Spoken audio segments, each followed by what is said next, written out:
विश्व के बेहतरीन जैवलिन थ्रोअर नीरज चोपड़ा की कुंडली का सटीक विश्लेषण, जिसपे है दुनिया को नाच, उनका गौरव करते हैं हम आज। ऐसे है हमारे देश के गौरवशाली खिलाड़ी अर्थात रियल लाइफ हीरो। नमस्ते, मैं एस्ट्रो दीदी तृप्ति भोसले आप सभी ज्योतिष प्रेमी एवं अध्ययनकर्ताओं का रियल लाइफ हीरो इस सीरीज में स्वागत करती हूँ। तो चलिए शुरू करते हैं आज के विषय को। आज हम भारतीय भाला फेंक खिलाड़ी नीरज चोपड़ा की कुंडली का अध्ययन ज्योतिष शास्त्र के माध्यम से करने वाले हैं। इससे पहले आपने एस्ट्रो गुरु माँ डॉक्टर ज्योति जोशी यूट्यूब चैनल को सब्सक्राइब नहीं किया है तो सब्सक्राइब, लाइक और शेयर जरूर करें। हमें आप सभी को बताने में बहुत खुशी हो रही है कि 24 दिसंबर को नीरज जी का जन्मदिन है।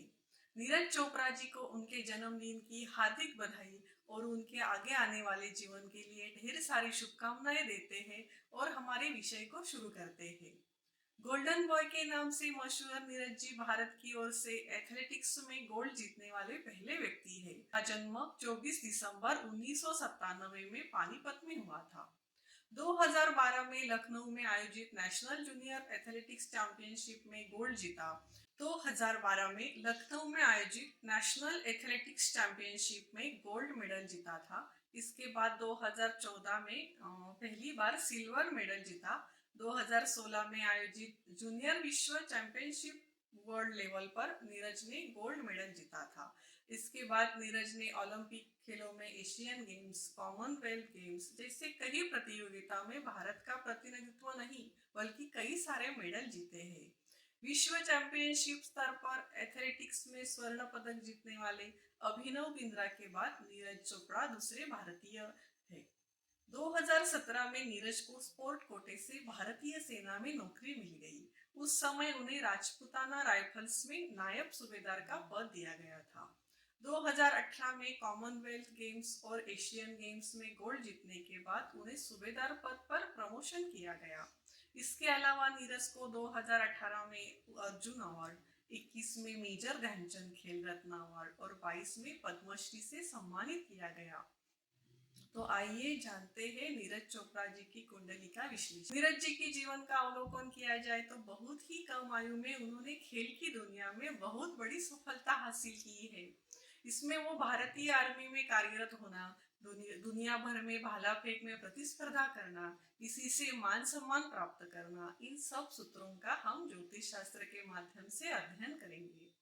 हम यहाँ चंद्र कुंडली के अनुसार अध्ययन करने वाले हैं। नीरज जी की वायु तत्व की तुला राशि। खेल जगत का ज्योतिष शास्त्र के माध्यम से अध्ययन करने के लिए लग्न भाव, तृतीय, षष्ठ, नवम, दशम और लाभ भाव का विचार करेंगे। साथ में मंगल, रवि और बुध ग्रह का भी अध्ययन करेंगे। तृतीय भाव यानी क्या होता है? बल, पुरुषार्थ, शौर्य, पराक्रम, शारीरिक क्षमताओं का विचार इस भाव से होता है। इसीलिए खिलाड़ी की कुंडली में तृतीय भाव और तृतीयेश का महत्व अधिक है। एक खिलाड़ी में पराक्रम एवं पुरुषार्थ की प्रचुरता तो होनी ही चाहिए। खेल के मैदान में अपने पराक्रम से ही विरोधी पर जीत हासिल की जा सकती है। अतः पराक्रम भाव, पराक्रमेश व पराक्रम भाव पर शुभ ग्रहों की दृष्टि होनी चाहिए। षष्ठ भाव यानी क्या? विरोधी पक्ष, प्रतियोगिता, प्रतिद्वंदी, संघर्ष, ये षष्ठ भाव से हम देखते हैं। अतः खेल प्रतिस्पर्धाओं की संघर्षपूर्ण स्थिति में विरोधी पक्ष पर हावी होकर खेल के मैदान में विजय प्राप्त करने में षष्ठ भाव एवं षष्ठेश की कुंडली में उपयुक्त स्थिति होनी चाहिए। दशम भाव यानी कर्म भाव, ये तो हम जानते ही हैं। लाभ भाव से उपलब्धियां, सफलता, उन्नति का लाभ भाव है। लग्न, लग्नेश का इन भावों से प्रत्यक्ष संबंध होने से व्यक्ति अच्छा खिलाड़ी बन सकता है। तो हम नीरज जी की पत्रिका को यह सब नियम लगाकर देखेंगे। नीरज जी का तृतीय भाव का अध्ययन करते हैं तो उनके तृतीय भाव में आकाश तत्व के गुरु ग्रह की धनु राशि है। धनु राशि अग्नि तत्व की राशि है। यहाँ अग्नि तत्व के ग्रहों के राजा सूर्य भगवान बैठे हैं। पराक्रम भाव में लाभेश सूर्य भगवान बैठने से उन्हें खेल के पराक्रम में लाभ ही मिला है। तृतीयेश और षष्ठेश गुरुदेव चतुर्थ भाव में मकर इस राशि में, मकर राशि में गुरु ग्रह नीच के होते हैं। खेल के लिए तृतीयेश और षष्ठेश का इस पत्रिका में बहुत बड़ा योगदान है। गुरु ग्रह उच्च के मंगल के साथ होने से यहाँ नीच भंग राजयोग हुआ है। खेल जगत के लिए कुंडली में मंगल स्वराशि अथवा उच्च राशि में स्थित होकर केंद्र अथवा त्रिकोण भाव में बैठे हो तो व्यक्ति अपना करियर स्पोर्ट्स में बनाता है। मंगल ग्रह को बल एवं पराक्रम साहस का प्रतीक माना गया है। आर्मी क्षेत्र के लिए भी मंगल का विचार होता है। कुंडली में विशेष रूप से मंगल को ही खेल का कारक माना गया है, क्योंकि खेलों में सफलता के लिए व्यक्ति का शारीरिक गठन, मांसपेशियां, फिटनेस और कार्य पुरुषार्थ क्षमता बहुत अच्छी होनी चाहिए। इसके अलावा हिम्मत, शक्ति, पराक्रम, निर्भयता और प्रतिस्पर्धा का सामना करना एक अच्छे खिलाड़ी के गुण होते हैं। इन सभी का नियंत्रक ग्रह मंगल ग्रह है। इसीलिए खेल में जाने के लिए कुंडली में मंगल का अच्छी स्थिति होना बहुत आवश्यक है। नीरज जी के कुंडली में मंगल भगवान मकर इस उच्च राशि में स्थित है।